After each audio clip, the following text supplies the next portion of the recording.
2026 का paper leak हो गया है और इसकी खबरें सोशल मीडिया पे बहुत ज्यादा वायरल हो रही हैं और इसीलिए कल एनटीए ने भी एक स्टेटमेंट जारी किया है और उसी स्टेटमेंट को हम आज डिकोड करने वाले हैं। एनटीए ने कल ये एक प्रेस रिलीज जारी किया और उसमें कुछ मुख्य बातें उसने कहा है कि national testing agency is aware of the report concerning the action initiated by Rajasthan operation group. अब ये राजस्थान ऑपरेशन ग्रुप क्या है? ये एक स्पेशल टीम है पुलिस की जिन्होंने इन्वेस्टिगेशन किया और पाया कि जो नीट का पेपर था वो पहले ही सर्कुलेट हो चुका था। वहां पे कुछ सेंटर ऐसे थे जहां पे विद्यार्थियों को ये चीजें करते हुए पाया गया, मल प्रैक्टिसेस करते पाया गया और ये अभी इन्वेस्टिगेशन जारी है और उसी के तहत हंगामा हो चुका है और एनटीए ने ये प्रेस रिलीज जारी करके मुख्य बातें बताई है।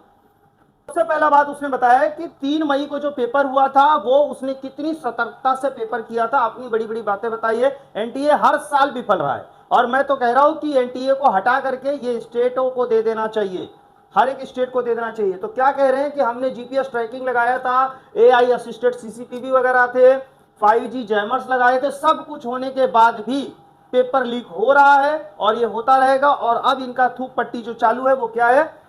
On the evening of 7th May 2026, 4 days after examination, NTA received input concerning alleged malpractice activity around the examination. अब इनको रिपोर्ट मिली है, इनके कोई भी एजेंसी नहीं है, इनका कोई कुछ काम करता नहीं, खाली इन्होंने पेपर ले लिया, काम खत्म हो गया। तो इनको इनपुट मिला है दूसरे जो एजेंसीज हैं और इन्होंने सीधे सीधे क्या किया कि भाई हमने अपना काम कर दिया, हमने सेंट्रल एजेंसीज को इन्फॉर्म कर दिया, बस इनका काम यहीं तक है। ये खुद कोई इंक्वायरी वगैरह नहीं करते हैं, तो इन्होंने दे दिया है। अब कह रहे हैं हमारा जो भी चीज आएगा उनको अपना काम कर लेने दो, जो भी सेंट्रल एजेंसीज है, उसके बाद हम बताएंगे क्या है कैसा है। Now the matter is presently under the investigation and the fact will be established by the agencies in the due course.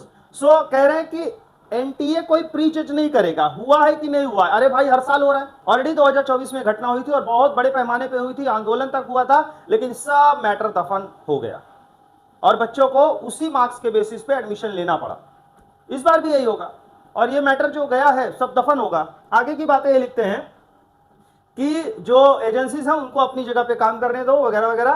Candidates to the candidates of NEET UG 2026, आपके साथ सिंपैथी है, इनको बहुत बढ़िया सिंपैथी है। क्या कह रहे हैं? The efforts and integrity of the very large majority of bona fide aspirants is not in question and will not be devalued. भाई हम आपके ऊपर सवाल नहीं उठा रहे हैं, जो मेजॉरिटी ऑफ द स्टूडेंट है, भाई 10-10 साल 55 साल से बच्चे तैयारी कर रहे हैं, आप सवाल कैसे उठाओगे?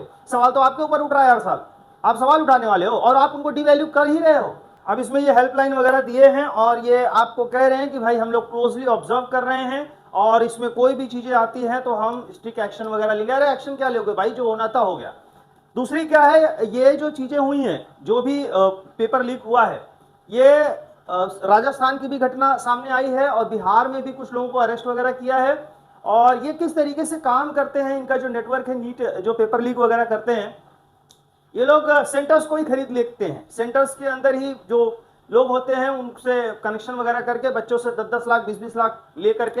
एनडीटीवी के रिपोर्ट में भी आप देख सकते हो, उन्होंने ये सभी बातों का जिक्र किया है। NTA says NEET UG 2026 conducted under strict security cooperating with the probe into alleged irregularities हुई हैं, ये मान रहा है एनटीए और मान रहा है, तभी उसने सेंट्रल एजेंसीज को इसकी इन्वेस्टिगेशन करने के लिए जो जानकारी है वो दी है और उनसे रिक्वेस्ट किया है कि भाई जो भी है आप इस मैटर को देखो। मैटर को देखेंगे नहीं, मैटर को धीरे धीरे धीरे वो सब दबा दिया जाएगा, कुछ बाहर नहीं आएगा, क्योंकि ये बहुत बड़ा स्कैम है। इसमें बहुत सारे करोड़ों रुपयों का झोल होता है, एक एक बच्चे से 10-10 20-20 लाख रुपए ले लिए जाते हैं और हो जाता है खेल।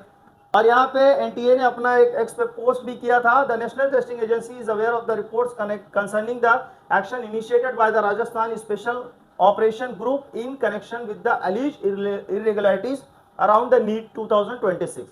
The following is placed on the record for the information of the candidate parents and public.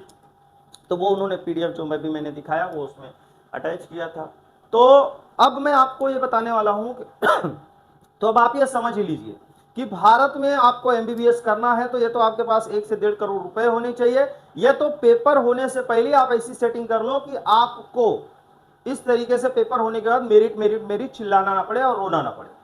मैं आपको एक बेस्ट ऑप्शन बता देता हूं, भारत में अगर आपको एमबीबीएस करना है तो आपको पैसे भी लगाने पड़ेंगे और जो सहूलियत है वो भी नहीं मिलेगी, और मेरिट के लिए तो आपको दबा के मेहनत करनी है। अगर आपका 600 के नीचे आएगा तो आपको गवर्नमेंट कॉलेज नहीं मिलेगा, आपको फिर प्राइवेट ही जाना है। प्राइवेट की फीस आपको पता है पर ईयर कम से कम 25 लाख से लेकर के 30-35 लाख तक जाएगी, अब तो बढ़ भी रहा है।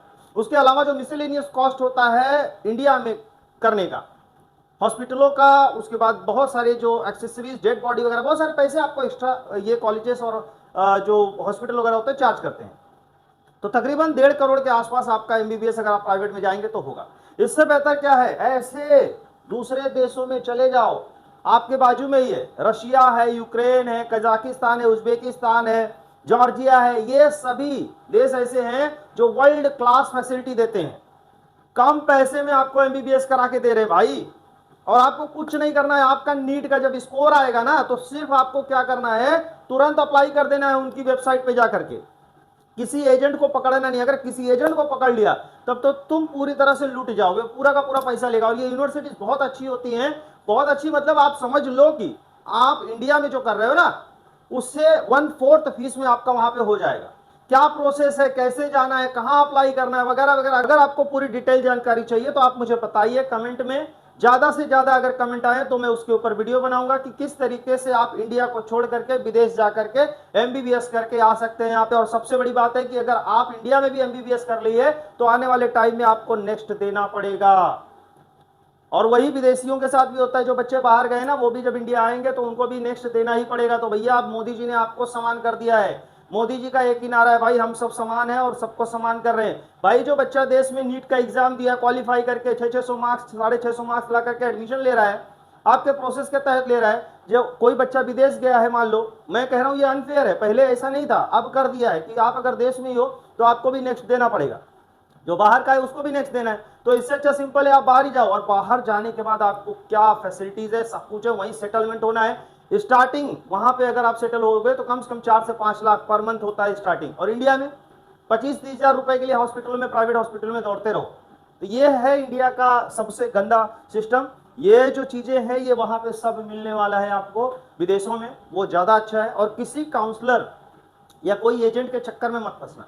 मैं नहीं चाहता कि आपका फ्यूचर खराब हो, आपके पैसे खराब हो, आपके माँ बाप के जो सपने आपसे जुड़े हैं वो खराब हो।